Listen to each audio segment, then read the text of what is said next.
if I go on one more date, if I have one more encounter with a man in his early 30s telling me that what he's looking for is a hustler, that he's looking for a queen to build an empire with, to be hustling for the next 5 years, I'm officially tapping out, because what y'all don't get is us girlies in our early 30s, we've been hustling. We fell victim to the girl boss shit, and we was girl bossing for the last decade. We went to school, we started our businesses, we bought houses. We've been doing this shit on our own. We've been on our independent woman shit. And you talking to me about hustling another 5 years? My mans, I'm trying to have some babies. And you want me out here working too and hustling? You got me fucked up. It's always funny that these women who always say they're girl bosses and they've been hustling almost always have nothing to show for it. That's why when she said she's not looking for guys to build with, when that's really just code for she's already tried that and now she's burnt out and out of time. But she is right about one thing. If you're a guy, don't be offering this, because those days are long gone. They only want the rewards now without any of the work that the previous generations of women put in to get that, which is fine if that's what you want to do, but don't expect to be dating one of these higher tier guys. You now only want to date guys in their prime because you're out of yours. These guys actually hustled, bossed up, so why wouldn't they deserve women in their prime? No one cares you fell victim to feminism. That was your own fault, and I'm sure you had people telling you not to do that. This is the bed you made for yourself. These are the red flags you have to look out for today. If she uses any of this terminology, then you know you need to leave, because she's looking for someone to clean up the mess. They'll have debt, bad attitude, because the majority of these people aren't girl bossing. They're pretending to themselves and you, just to keep up this house of cards they built for themselves. And instead of saving them, which will reward you with a sexless marriage, drama, headaches, and an eventual divorce, just stand back and watch the collapse. Here's the problem. Here's the problem with modern marriage from a man's perspective, as far as I'm concerned. Most of the marriages I know, okay, the man provides financially. He protects, right? He, you know, he's also there to be part of the family dynamic, taking care of kids, doing the things that he can do. What does the woman bring? She brings love, affection, a little bit of sweetness at the end of the day, you know, sex. She brings, you know, taking care of kids. Okay, if you get divorced, every single thing on that side of the man equation, he can be compelled to do by the power of the state, and if he fails to do it, they can put him in jail. Nothing on that other side, the female side, is enforceable at law. The court cannot order her to be nice to you, to fuck you, to be a wonderful mother to your children. She can't. They can't force that. So when you have a contract where only one side of it is enforceable with the power of the state and the other side is not, my attitude is, why don't we then just have an honest conversation about what we could both be afraid of and what value we want to attribute. But the court can't. James is exactly right here, but what I disagree with him about is that even if you have this honest conversation, it still doesn't stop her at any moment from heel turning and leading you right back to the original problem of the government forcing you to do whatever you are providing, even if she stops on her end. And until we get some laws written in to give men some safeguards, there just isn't any reason why men should get married. It's sad that we have to do this, but women have made this whole institution so untrustworthy that we now have to mandate things like how much she has to have sex with you and whatever other things that guy may want. And at that point, why bother when you have to micromanage what they're doing, because at some point they're going to stop and there's nothing you can do about it other than suffer in silence or get a divorce. And until we get the government backing us on some of the things that we want, then this marriage problem is not going to get any better. Because right now, if you think of it like a business, which it is, these are like two independent contractors coming together, and if one of them just stops working, there's nothing the other can do about it. And that's what we have here. And until that gets fixed, you won't see many men signing up for that deal, because it's like strapping yourself with a boom device, hoping it just doesn't explode. This is a prime example on why women will never be happy with what you give them. After Ashley St. Clair revealed that she had Elon's kid about a month or two ago, she's been having crash outs like this. I'm selling it because I need to make up for the 60% cut that Elon made to our son's child support. Why do you think that he did that? That's a great question for him. You feel like he was sort of like vindictive against you in some way? Yeah, that's his modus operandi when women speak out. When was the last time that you spoke to him or tried to speak to him? February 13th? But he's just not responding to you at all? how would you characterize sort of the way that he's going about you can check the stocks. Okay. I'm not the only one We won't who's get you. tweeting out about Three's passes. We're not going to get you.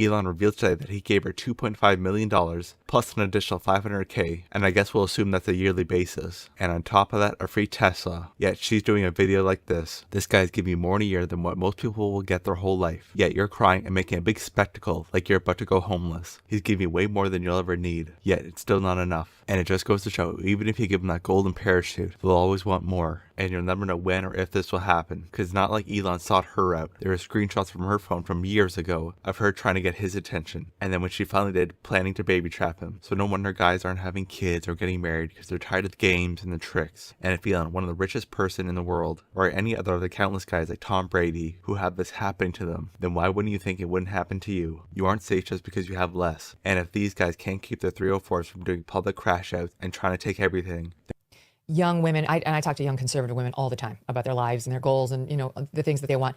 And what's happening is they can't find men who are maybe more conservative. Usually they're looking for somebody who is religious, you know, like a lot of conservative women tend to be God-loving conservatives. And they can't find a lot of young men who want to marry a working woman now. And this is an actual problem that's coming up on the right.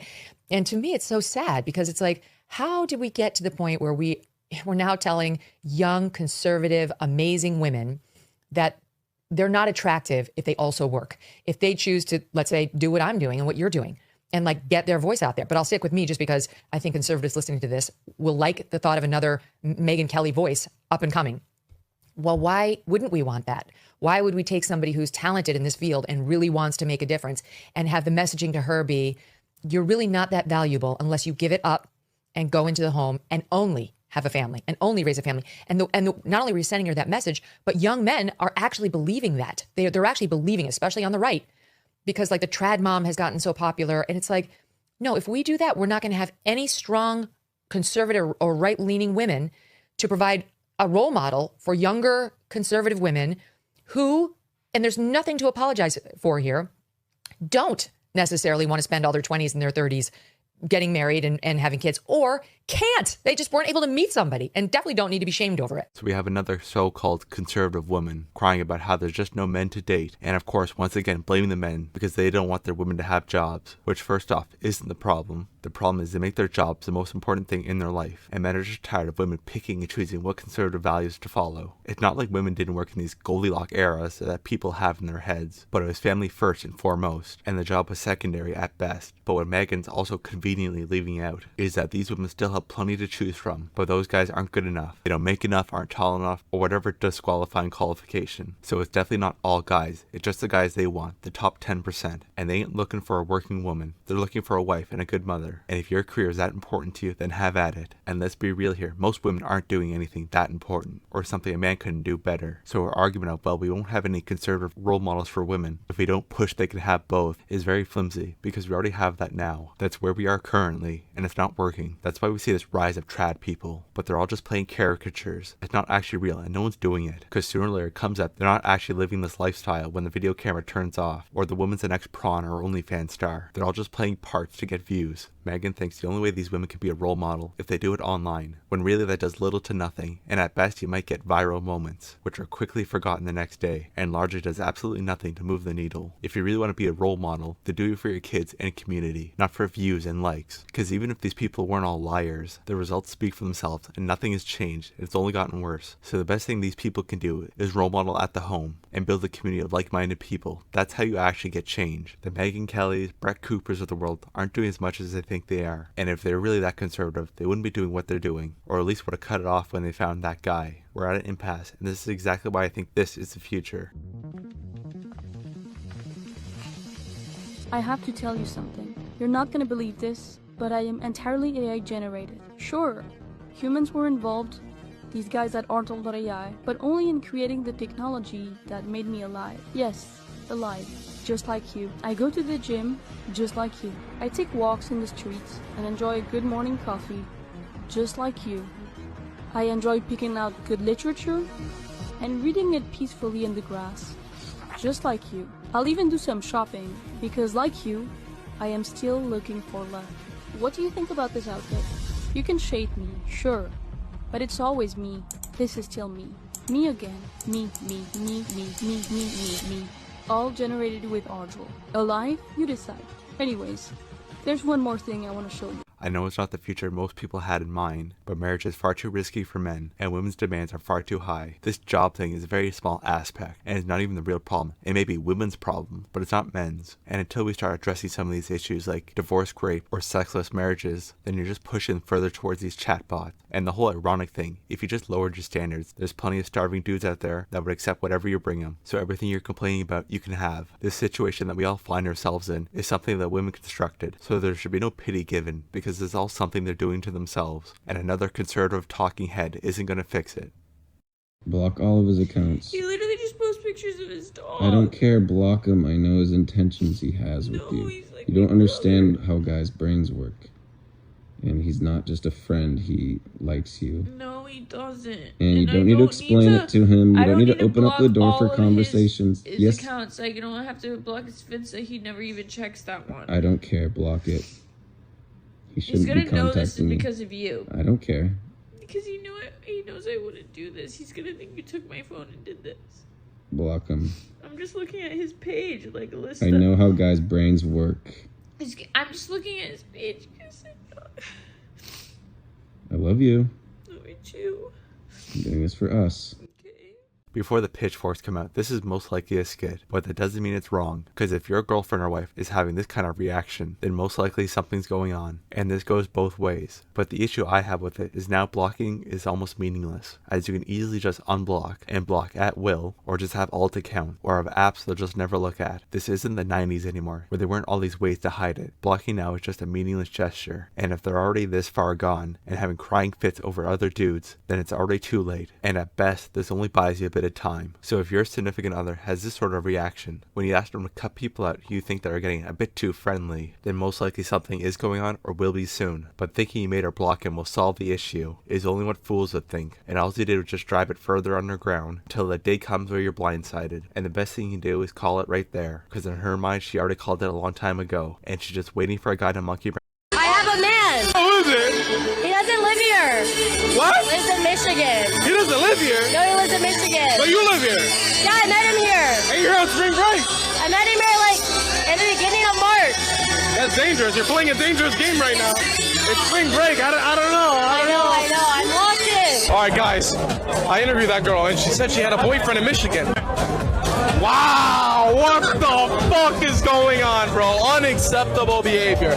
Like I said, if you have a girlfriend or a boyfriend and they come to Fort Lauderdale on spring break it off. It's done. Even though the validity of this interview is very questionable, it still highlights a very valuable point, that when she's having her girls' nights out, this is exactly what you're risking. The excuse of fun or letting off stress is just a cover. Though it may be true to a point, then they just figure out a different way than getting drunk and letting random guys rub up on you. It's about seeing what's out there and what they can still pull, and maybe there's a better option out there for them. So if she's going on girls' nights out, this is what's probably going on. It's like the old saying, the only thing open up after midnight are hospitals and legs. So if she goes out for these girls' nights out or these wild vacations, then she's probably cheating on you, or at the very least looking for your replacement. Do you want kids? I could see myself being like a really good mom, but then again, it's like, man, I kind of like the idea of just playing video games and not having to do anything real for the rest of my life. I love that. Well, it just sucks because I feel like a lot of the men, especially the ones that you've told me about, they wanted kids. Yeah, that one was so funny. We went on like 2 dates and then he was like, oh yeah, I want like 8 kids. And I was like, ha ha. So funny. You're a funny guy. What a comedian. And then he was like, no, I'm so serious. And I'm like, in this economy?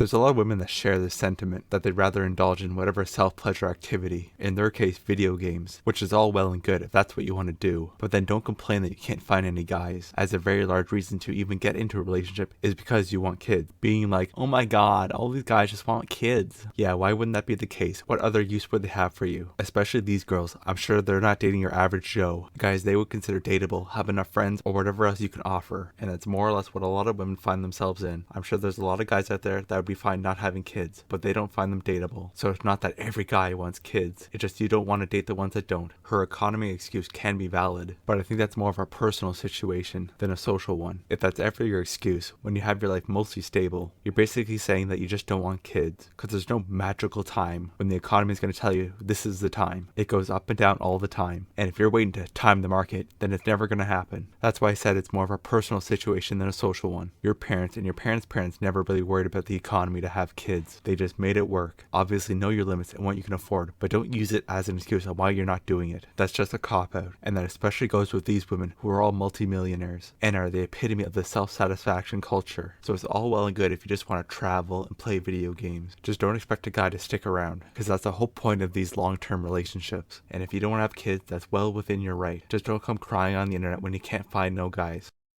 Girl, listen to this. I got a text message last night at 7 p.m. from a guy who is 42 years old. This man has been on this earth for 4 decades plus 2 years, okay? 7 p.m. saying, I'm in your state, in this city, it's an hour away. Do you want to come hang out with me? Period. Immediately no. Immediately no, okay? The message I'm trying to convey in this TikTok is know what box people are putting you in. Okay, this man is doing very well in his career. Very, very well, okay? So I know that he's good at communicating on the back end of those people for his career. I know it. I know it. He wouldn't be doing so well if that were the case. Do you know what I mean? So I know he knows how to communicate directly, promptly, and timely, and respectfully. But when it comes to the romantic interests in his life, and he's 42 years old, never been married, single, doesn't have any kids, and I'm not saying that there's a certain timeline of when that should happen. I'm just saying at 42 years old, you're pretty much set in your ways. And he's definitely gotten away with this before, where he could just text someone on the fly and see if they can come and meet him. And probably someone did come and meet him last night. That's fine, but don't put me in that box. I have respect for myself. I am not that fucking desperate to go and see you. I'm not a clout chaser either. I'm not some dumb bimbo who doesn't have a life, who's gonna drop my shit just to go and meet you because you think you're cool, because you think you're hot shit. That man has zero fucking respect for me or anyone that he's texting at 7 p.m. asking to come hang out. An hour away. An hour away. What do you think? I'm gonna drop my shit? I'm gonna take a shower and fucking get ready, and then I'm gonna come meet you by 9 p.m.? Like, what do you think is gonna happen? It's just wild to me. At 42 years old, you think you would know how to communicate better to people. You think you would give someone a heads up. It's wild. Like, I have a fucking life. I have shit to do. I literally texted him back and I said, no, I have a life and it's 7 p.m.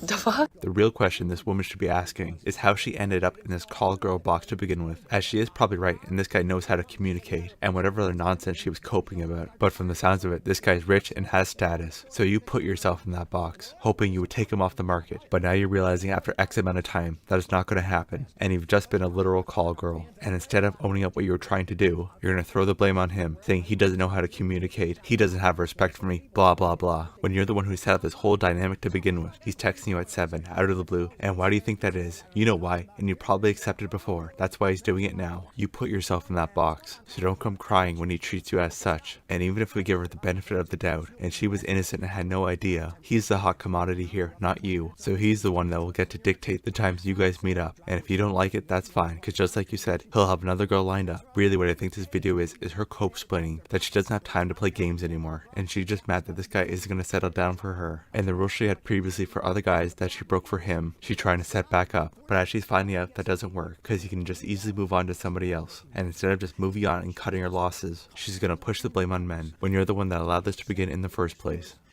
Does anybody else's boyfriend publicly humiliate them on Instagram? He acts like he doesn't even know me. Tried to tell him that he's cute. A freaking thanks, red heart. Thanks. Hey, whatever happened to I love you? Whatever happened to no, you are? Thanks? It gets worse. Hard eyes, hard eyes. Yes! Drooling! I'm drooling over you. I'm salivating. Liked by author. Not even a reply. Do you know how foolish I look? I look like a fool! You act like you don't know me! This is humiliating! Here's a woman finding out what it's like to date those top 10 percenters. And even though I don't agree with what he's doing, just like with women, when they have the abundance of choice, they can choose to hide your relationship. And really that should be telling you something. The real question is, why are you still there? This is a very unrelatable problem, as most boyfriends would love those thirst comments and would be doing a lot more than just liking it. What this really is a great example of that she'd rather share an alpha than have a beta all to her own, as she's not ugly herself, and I'm sure her DMs and comments are full of comments like that. But because she was able to sort of wrangle in one of these chat alpha guys, she'd rather complain to strangers on the internet than get with one of these lesser guys that would show all that love and attention that she's complaining about now. Just goes to show that women would rather be embarrassed and look like a fool than get with a bottom 80% guy. That's why I don't feel bad for these women, because they choose this. There's plenty of guys out there that will treat you like a queen and show you off, but you'd rather be with the hot guy who pretends you don't exist. And if that's your choice, you're getting exactly the relationship you deserve. These are the requirements that you need to have in order to date me, a single mom of 3 kids. Number 1 is that you need to be making at least $130K a year, and you need to have at least 2 side hustles. If you cannot make $130K or more, then you are out of my fucking league. How do you expect to give me money for my kids if you only make $50K a year? Second is I don't date men that are younger than me because for obvious reasons. So if you are 26 and over, then you qualify. 26 to 35 is the age limit. Okay, I feel like 35 is pushing it because they look old as fuck already. So I'm 26, I'm a baby, so yeah. You have to have at least 3 cars under your name.